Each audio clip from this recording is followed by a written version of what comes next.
Halo teman-teman YouTuber pemula, jumpa lagi dengan saya di dalam channel Bianca Tutorial.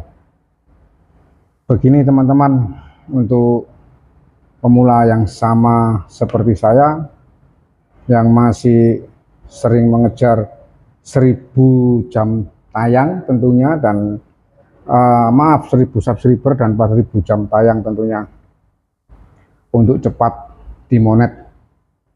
Dia sudah melakukan segala macam cara atau metode-metode yang sudah teman-teman lakukan melihat dari konten-konten kreator yang lain. Tetapi mengapa kok sampai mencari subscribe aja sudah terpenuhi dan kemudian hilang? Ini juga saya alami teman-teman ya.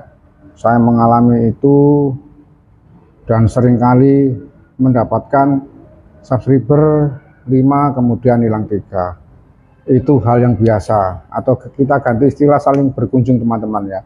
Itu hal yang biasa. Begini teman-teman, saya mencoba untuk melakukan ya, atau bereksperimen terhadap channel saya. Saya mempunyai subscriber, kemudian saya mencoba untuk berkunjung ke subscriber saya, kemudian saya klik channelnya, saya tonton secara full, dan saya lihat 3 video. Video yang ketiga baru saya subscribe.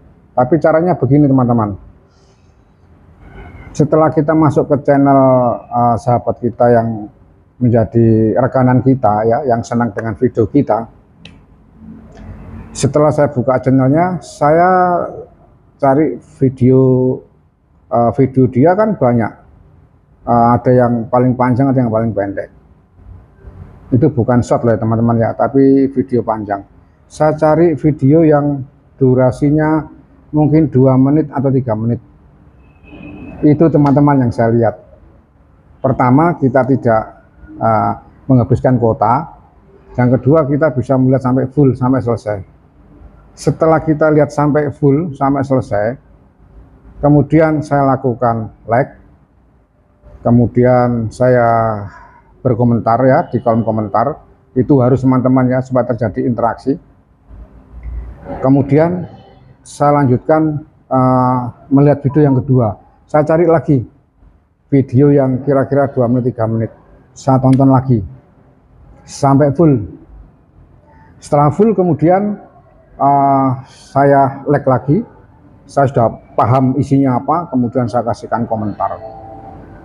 Kemudian saya cari lagi video yang ketiga, saya cari lagi yang agak pendek, ternyata nggak ada. Yang ada yang pendek lagi itu sekitar 4-5 menit, nggak apa-apa, nggak masalah. Saya lihat sampai full. Setelah saya lihat sampai full, kemudian saya paham, kemudian saya like, saya kasih komentar, kemudian baru saya subscribe teman-teman. Itu yang saya lakukan. Kemudian kalau nanti video baru yang masuk, atau subscribe baru yang masuk, atau video yang sudah kita tonton dari subscribe kita yang lama, kemudian dia upload video baru, tonton itu juga, lihat juga teman-teman. Jangan kemudian dia mendownload, mengupload video yang baru, kita nggak melihat, lihat saja. Oleh karena itu di video kita, di YouTube kita ada namanya notifikasi, itu jangan dimatikan, itu nyalakan, sehingga kalau teman-teman kita mengupload video baru atau orang lain mengupload video baru, ada notifikasinya, dilihat saja sudah. Kalau di situ kita kan tidak bisa melihat durasi, milih durasi yang pendek, karena itu notifikasi ya, kita lihat saja tidak masalah. Setelah kita lihat secara full, kemudian kita kasih like ya, kemudian berkomentar. Kalau sudah pernah kita subscribe berarti kan nggak muncul, kita komentari saja. Tapi kalau yang baru kemudian masih belum kita subscribe, ya kita subscribe. Dan itu ternyata teman-teman 2 hari kalau nggak 3 hari, ternyata subscribe saya yang masuk spam itu muncul ada notifikasi del muncul. Loh, berarti dengan cara ini saya bisa mengembalikan lagi subscribe saya yang masuk sampah, teman-teman. Aneh memang, tapi kenyataannya seperti itu, dan akhirnya saya selalu melakukan seperti itu, teman-teman. Dan yang terpenting lagi ya, walaupun thumbnail kita sudah bagus, kemudian judul deskripsi sudah bagus, kita jangan melupakan yang namanya interaksi dengan teman-teman kita ya, interaksi dengan para subscriber kita, atau interaksi dengan channel-channel lain, channel-channel besar.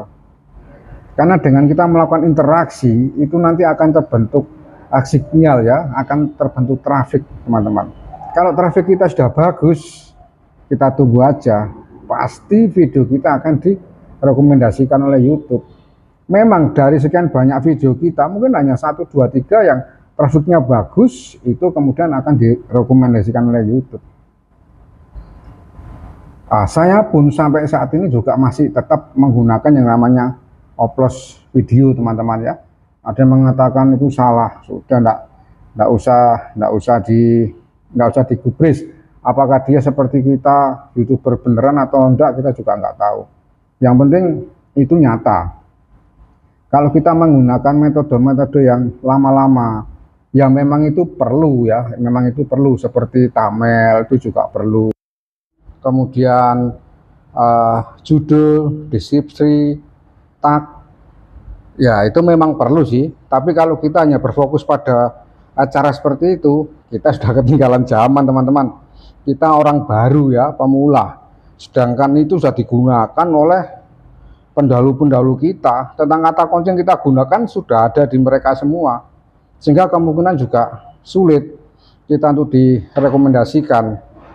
Nah, gunakan metode yang sudah digunakan oleh penemu-penemu itu, dan ternyata bisa.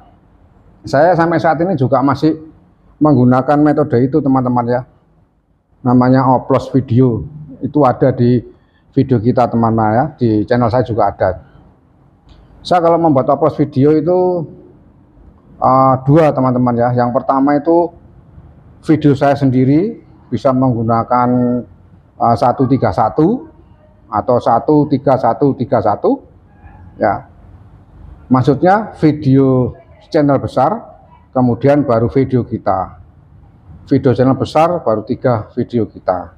Itu tujuannya untuk menambah jam tayang, sekalian kita nanti akan direkomendasikan di bawahnya channel besar, teman-teman. Dan di channel besar itu kan juga punya subscriber ribuan, otomatis dia juga akan melihat punya kita. Kemudian upload video yang kedua, teman-teman, ini khusus hanya video saya saja ya. Saya buat video saya saja yang video-video yang paling panjang, itu saya buat playlist.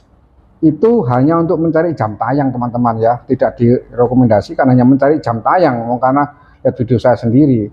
Itu pun saya lakukan dengan menggunakan HP lain. Jadi saya mempunyai 2 channel, sama yang saya pakai ini Bianca Tutorial 3 channel. Ini yang Bianca Tutorial channel yang utama, teman-teman. Yang 2 itu untuk uji coba. Saya mendapatkan hal yang baru dari para senior kita. Kemudian saya coba dulu di channel saya yang uji coba itu.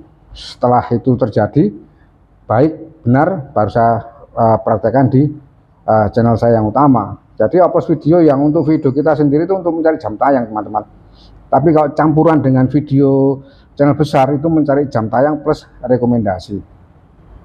Oke, teman-teman, saya hanya ingatkan sekali lagi pada teman-teman, walaupun semua metode sudah teman-teman jalankan, jangan lupa teman-teman tetap melakukan interaksi di kolom komentar ya, interaksi, terjadi komunikasi dengan sesama ya, dengan teman-teman kita. Kalau interaksi itu terjadi dan bagus, maka akan membentuk suatu traffic. Kalau traffic terjadi, maka tidak lama lagi video kita akan direkomendasikan oleh YouTube. Yang kedua, tetap kita harus konsisten, teman-teman ya. Nggak tahu berapa kali teman-teman mengupload video, tapi usahakan bahwa dalam 1 minggu itu teman-teman upload video. Terserah mau bikin 1 hari berapa kali, yang penting pokoknya jangan sampai kita tidak upload, apalagi kita masih pemula teman-teman ya. Sampai di sini teman-teman apa yang ingin saya sharingkan, yang sudah saya coba. Saya berdoa untuk semua rekan-rekan, semua teman-teman kita YouTuber pemula, apa yang ingin dicapai mudah-mudahan cepat terlaksana, dan gunakan cara yang baik. Jangan menggunakan cara-cara yang singkat, yang cepat, tetapi nanti setelah monet teman-teman kelenger sendiri, tidak mendapatkan apa-apa. Oke teman-teman, salam sehat, jumpa lagi pada tutor yang berikutnya. Salam dari Bianca Tutorial.